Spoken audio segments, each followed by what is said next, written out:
చూసారా ఫ్రెండ్స్, కాగితం ఫ్లవర్స్ లాగుంది. చాలా బాగుంది అసలు.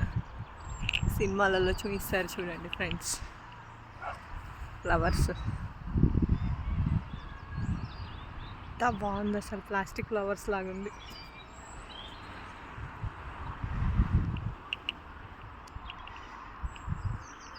గుత్తులు గుత్తులుగా పూస్తుంది. చూసారా ఫ్రెండ్స్, హనీ బీ కూడా వచ్చి దాన్ని జ్యూస్ తాగుతుంది.